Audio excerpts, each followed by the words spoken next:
chapitre très intéressant qui s'appelle Rupture des massifs semi-infinis. Comme référence qu'on peut utiliser pour ce cours, tout d'abord, nous allons utiliser la géotechnique mécanique des sols, tome 2, Université de Liège de Robert Charlier 2007. Le cours pratique de mécanique des sols, calcul des ouvrages, tome 2, Coster et Singlera 1983. Un syllabus géotechnique 2, 4e année génie climatique INSA, département de génie civil de 2015. Et 2 articles très intéressants. Ce cours se base beaucoup plus sur ces 2 articles.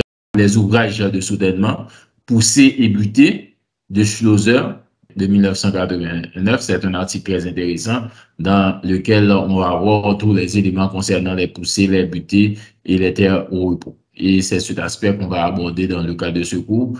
Et l'autre article très intéressant encore de Schlosser, ce sont les murs de soutènement. À partir de ce cours qu'on peut utiliser la modélisation pour qu'on puisse calculer la stabilité de ces parois, que ce soit pour calculer les terres au repos, la poussée, la butée, et voir quel aspect qu'on peut utiliser dans le logiciel Slope pour qu'on puisse déterminer la stabilité des parois de terre ou bien des talus instables. Le massif incliné, milieu pesant, non cohérent, non surchargé. Le deuxième cas, milieu non pesant, non cohérent, chargé verticalement. Troisième cas, milieu non pesant, cohérent, non surchargé. Dans le cas de massif incliné, on va considérer le principe de superposition avec milieu pesant, non cohérent, non surchargé. Dans le cas de milieu pesant, non cohérent, non surchargé, c'est le gamma qui est différent de 0, alors que la cohésion est égale à 0, la charge est égale à 0. On doit déterminer la poussée. La poussée, à ce moment-là, est égale à T égale Ka gamma par gamma R.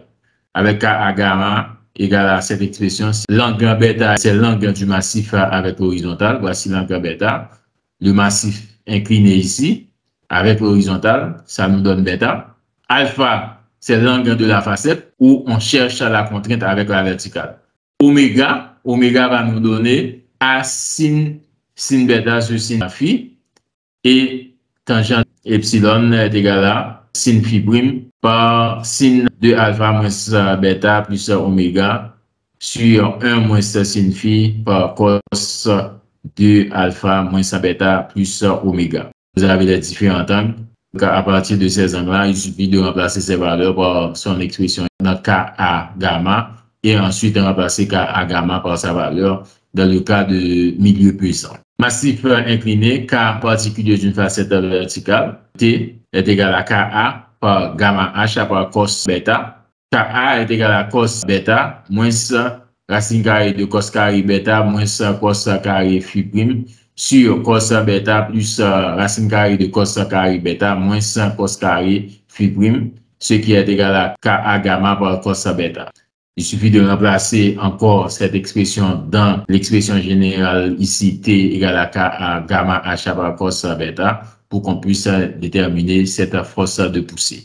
Dans le cas de butée, c'est Kp gamma, T est égal à Kp gamma par R. Voici l'expression de Kp gamma égale à sin oméga par cos alpha moins bêta sur sin oméga plus bêta par racine carrée de 1 plus 2 sin phi par cos de alpha moins bêta moins oméga plus sin carré phi.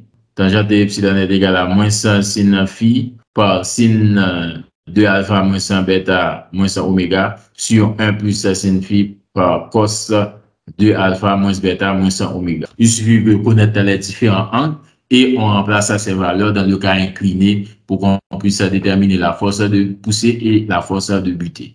Maintenant, dans le cas d'un milieu non pesant, non cohérent, chargé verticalement, donc non pesant, gamma est égal à 0, non cohérent, C' est égal à 0, seulement la charge qui rentre en jeu, Q est différent de 0.